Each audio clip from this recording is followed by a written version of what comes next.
નમસ્કાર, હું છું અંજલિ રાવલ અને તમે જોઈ રહ્યા છો ન્યૂ ભારત ન્યૂઝ. નજર કરીએ આજના ટોપ 25 ન્યૂઝ પર.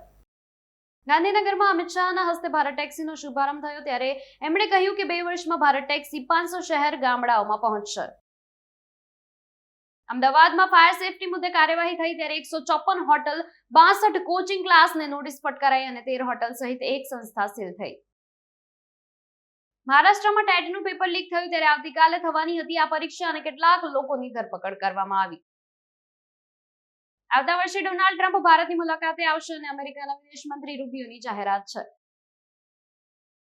અમદાવાદમાં કુરિયર મારફતે ડ્રગ્સ હેરાફેરી કેસમાં ક્રાઇમ બ્રાન્ચે ઓઢવમાંથી વધુ 329 ગ્રામ ડ્રગ્સ સાથે કુલ 70 લાખનો મુદ્દામાલ જપ્ત કર્યો. સેશલ્સમાં પીએમ મોદીનું પર્યાવરણ પ્રેમી પગલું છે ત્યારે બોટનિકલ ગાર્ડનમાં પ્રમુખની હાજરીમાં વૃક્ષારોપણ કર્યું. 25 જિલ્લામાં હળવાથી મધ્યમ વરસાદની આગાહી છે તો 1 જુલાઈએ વાવાઝોડા સાથે ભારે વરસાદની ચેતવણી આપવામાં આવી. અમદાવાદમાં ગરમી યથાવત રહેશે.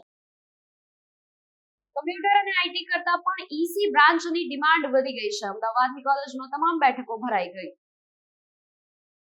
અમદાવાદના કૃષ્ણનગર વિસ્તારમાં 50 લાખ રૂપિયાની ચોરી થઈ છે અને કારનો કાચ તોડી બેગ લઈ લૂંટારો ફરાર થયો.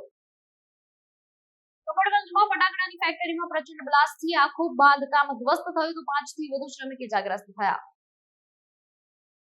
જામનગરની લેમન ટ્રીમાંથી ઓનલાઈન વેજ પાસ્તા મંગાવતા નીકળ્યા નોનવેજના ટુકડા. હોટલને ₹10,000નો દંડ ફટકારાયો. ડિમોલિશનના નામે વહીવટી તંત્ર દ્વારા જે ખર્ચાઓના બિલો રજૂ થયા છે તે આંકડાઓ જોઈને સામાન્ય નાગરિકો જ નહીં પરંતુ ઉચ્ચ સત્તાધીશોની પણ આંખ ફાટી ગઈ છે.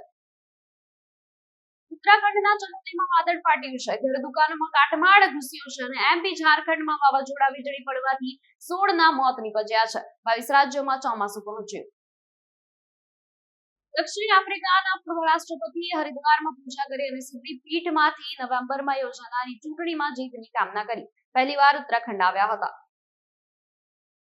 29 કે 30 જૂને મોદી કેબિનેટમાં થઈ શકે છે પરિવર્તન. મોટા ફેરબદલની ચર્ચા થઈ રહી છે ત્યારે ફેરબદલમાં કેન્દ્રીય મંત્રીમંડળમાં નવા ચહેરાઓનો સમાવેશ થઈ શકે છે.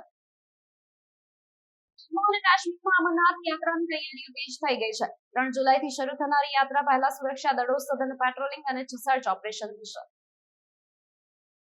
ઓપરેશન સિંધુના 6 શહીદોના નામ પહેલીવાર સત્તાવાર જાહેર થયા છે અને national war memorial roll of ઓનરમાં સ્થાન મળ્યું છે.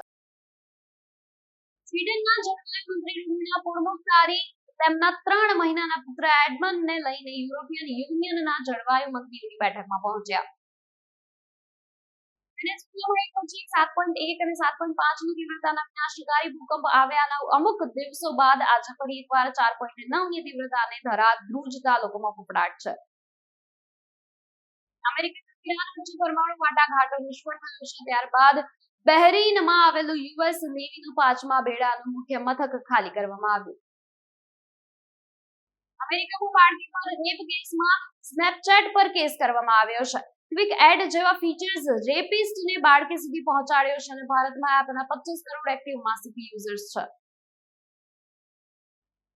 ગેલેક્સી A27 5G લોન્ચ થયો છે ત્યારે સ્લિમ સ્માર્ટફોન 50 મેગાપિક્સલ કેમેરા અને 5000 mAh બેટરીથી સજ્જ છે. ઓબ્જેક્ટ ઇરેઝર અને 22 ભાષાઓમાં વોઇસ ટ્રાન્સલેશન સપોર્ટ મળશે. આયર્લેન્ડની વુમન્સ સામે ઐતિહાસિક જીત છે તો ઈરાનની કેપ્ટન્સીમાં ટીમ ઇન્ડિયાનો ધબડકો. અમેરિકન ટેક કંપની એમેઝોન ભારતમાં 2024 થી 2030 દરમિયાન $48 અબજ રોકાણ કરવાની જાહેરાત કરી છે. વર્ષ 2024માં કાયદો બદલાયા બાદ પહેલીવાર 12 વર્ષથી ઓછી ઉંમરના અસાધ્ય બીમારીથી પીડિત બાળકને કાયદેસર ઈચ્છા મૃત્યુ આપવામાં આવી. ટોપ 25 ન્યૂઝમાં હાલ માટે બસ આટલું જ. વધુ સમાચાર માટે જોડાયેલા રહો ન્યૂ ભારત ન્યૂઝ સાથે. નમસ્કાર.